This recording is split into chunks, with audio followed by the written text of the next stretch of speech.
We are the keepers of the flame, the sacred order. Let the ceremony begin.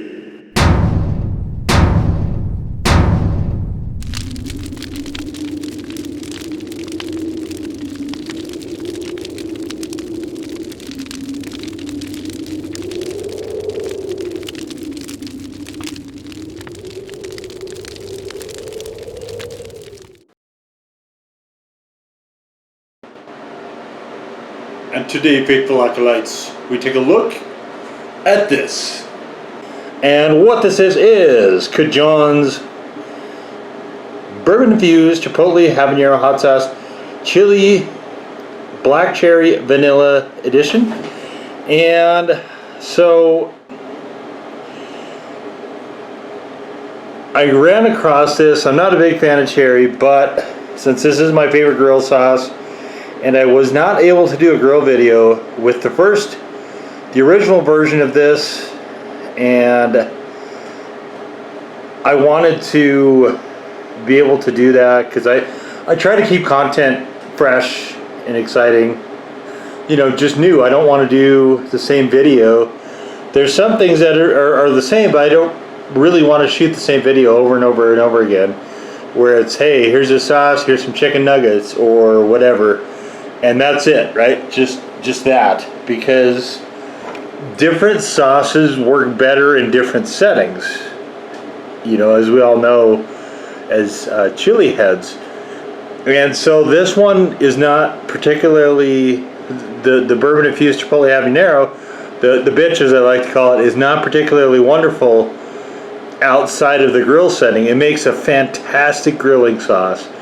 It very, very, very nice. But outside of that, it's an okay sauce. I wouldn't. In fact, I don't normally eat it outside of that, just because it's so much better there, and I don't find it favorable outside of that. So we look at the ingredient panel here. Now I've compared this with the other one, and this took a lot of doing. I will say this: since CaJohn's has been sold, the information that they have online is really chaotic, and I hope that gets resolved soon. But so basically what we're looking at here is the only difference between this and the other one is the actual infusion to the whiskey, where we have black cherries and vanilla beans infused into the actual whiskey. And as we all know, just plopping something in there and letting it sit is fine, but that's not a way to get, it's very subtle. It's a very subtle flavoring method. And reading across in a kind of sauce with strong taste, like brown sugar, chipotle, two very, very strong tastes. Habanero is also, can be a strong taste. We've got, see, we've got right here, we've got tomato paste, another strong taste. Apple cider vinegar, another strong taste. So we've got some really prominent things for it to be competing against. And to me, this actually reads more as a clone of the other sauce than its own standalone sort of sauce. Everything about this is the same as the other one. Like, you will find no difference in viscosity, for instance. You can see it sticks very, very well here. Coloration is identical.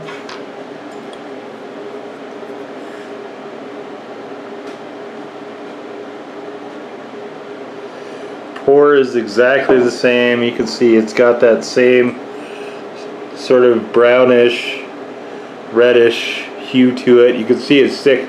Even this spoon is not, the plastic that makes the spoon is not super conducive to having things stuck to it, and you can see it's holding very readily. So taste wise, that was, I think, the big thing. When I first tasted it, I could not detect any sort of prominent difference, and I just don't really think that there is one. There is already a cherry aspect to the other sauce when you have it solo. But we've got it here. We might as well go through it. And maybe since I've used now, you know, obviously about 2/3 of the bottle, maybe things are going to be a little bit different. I would be surprised if that was the case, but you never know until you know. So let's give it a whack.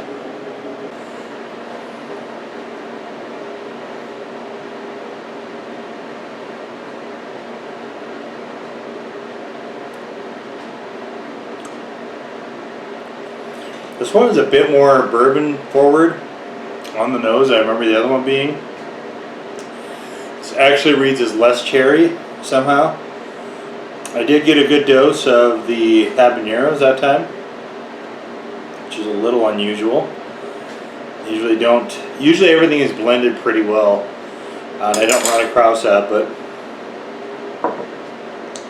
whiskey and habanero are kind of the two dominant ones here this go around.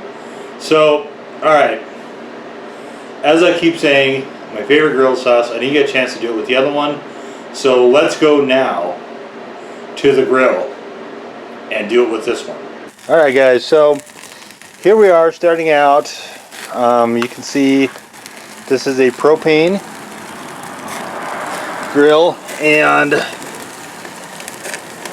so this is generally what I do. Try to balance the sides. The side that you see flaring tends to be cooler than the other side. Trying to get a good balance is somewhat of a challenge frequently. That aside, right now we're just laying them on there. So the ones that actually have stuff on them are a paprika blend that I have for chicken, and the back three on one of the sides of the other is going to be Korean barbecue, and then the other ones will be the CaJohn's Bitch BCB, which is the bacon cherry vanilla variation of the Bourbon-Infused Chipotle Habanero. Now, usually what I'll try to do is, I already pulled the skin off these. Usually what I'll try to do is get the boneless ones also, because they'll cook faster. These are bone in. So usually what I do for this step is not leave the lid open, but since I'm talking to you, we'll let this go for until the other side starts to get cooked a little bit, and we're going to flip them, and I will dress the other side as well of the paprika ones. And then usually I wind up flipping them a number of times. So the first two flips are nothing on them, just to try to get some cook going on. And then after that I'll start putting the seasoning on and letting it start to cook in. So that is what we'll be doing here. We'll come back when we get to that stage, so you can see basically what I do as far as the barbecue process when I use the CaJohn's Bitch. Alright, so we're now on our third flip. These have the Korean barbecue, these are just the paprika blend. And now we're going for the, and this is all I do. Just get a little pool right on top.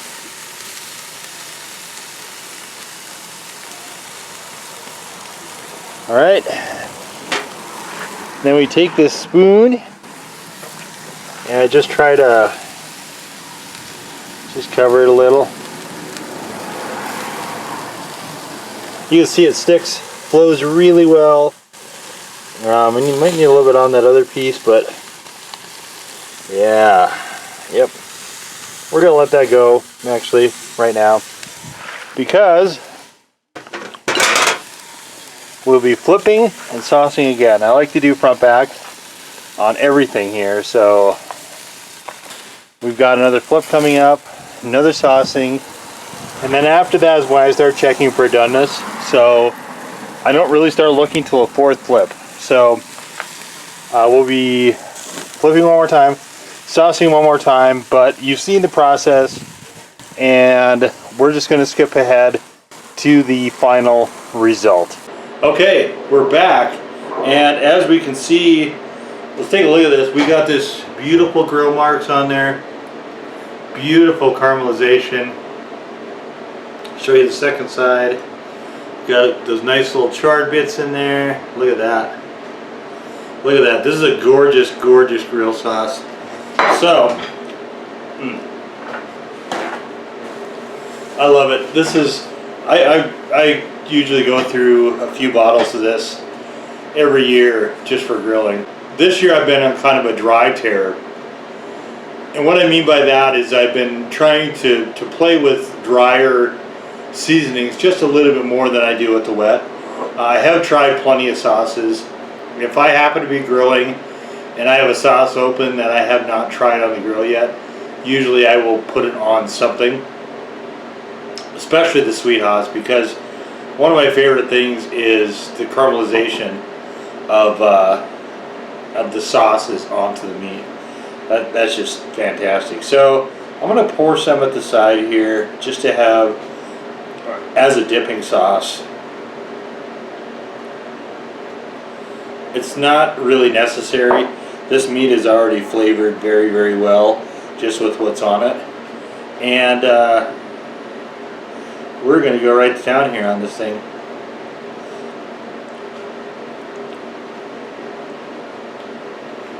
Oh my gosh. That is so good. I feel bad for you guys out there. No, you can't have this. I mean, you can have it. Just go buy a bottle of this. You've seen now in the video how to accomplish this. Pork, it's awesome on pork. And again, I'm treating these sauces as identical.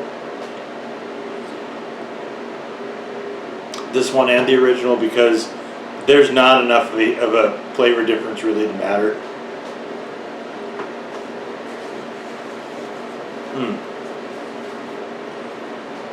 Outstanding.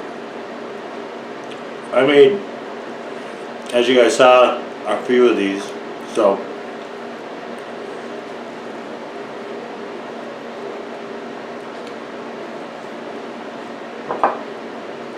I'm gonna be able to eat good for a little bit. And if I wasn't in the midst of shooting this review, I probably would have done them all. Actually, with this sauce, I love it so much. It's so easily my favorite grilling sauce. There's nothing that comes close. I used to do a lot of grilling back in the day, and you know, I've got rubs, and I used to have a mop sauce that I would put on my ribs for the very last part. And this I think I like better even than that mop sauce. And it took me, I would say I developed that mop sauce over the course of, it was probably a few months for me to, in fact actually it might have even extended past one growing season. It might have been a couple of them. But it was the only thing I kept track of with the recipe. Usually I don't do that. I don't keep track of recipes. But I worked so hard on the sauce I did.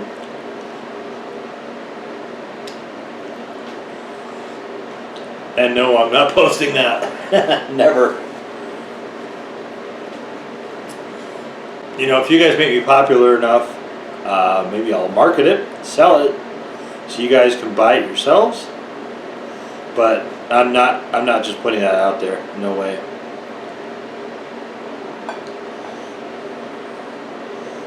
All right. So good. You know, here's something funny. Dipping into this, the sauce, is actually detracting from how good this is. So, my very final piece here. I don't like the fatty bits, guys, so that's what I'm taking off of here. But let me show you. Here's the top part. Got the grill marks. Got some nice scorch to it. Very final part, and I am not going to add anything else to this. I'm just going to enjoy it.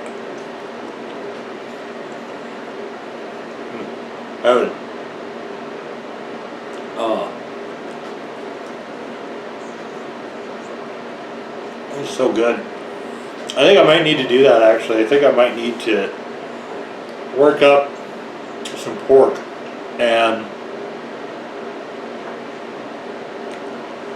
put my rub on it I'll grill it up and use this as my finished sauce. If I had a Twitter, I'd show you pictures of it. I don't have Facebook either. But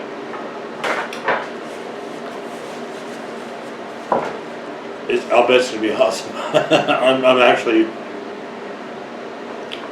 eating, thinking about another food, and then drilling some more. But all right, put that over there. And so, as I said in the review, I think this is worth considering if you can't find the other one. But really, there are minor differences I'm noticing now, just a little bit. This actually reads as slightly more abrasive than the other one, but I mean it does very well. Like, if you can't find the other one and this is all they have, just get it. It's fine. It's, like I said, it's very, very minor. I wouldn't say it's either a positive or a negative change, especially. Like I said, it's slightly harsher, but I don't like this sauce by itself anyway. I don't like it as a dipping sauce. I don't know if I'm going to have any around. As I film this, I'm not quite to where I'm going to do my end of Q3 Wing Fest yet. If I still have it around, I will try it on wings. It is better warmer. It's a lot better warmer than it is cold. Cold, I don't actually like this sauce a lot. But when you put some heat to it, when you start caramelizing that brown sugar that's in there, magic time. So that's what so that's my strongest recommendation with this sauce. But there you have it. CaJohn's Bitch BSV. The Bourbon-Infused Chipotle Habanero Black Cherry Vanilla Variation. Now go forth in peace to serve the flame.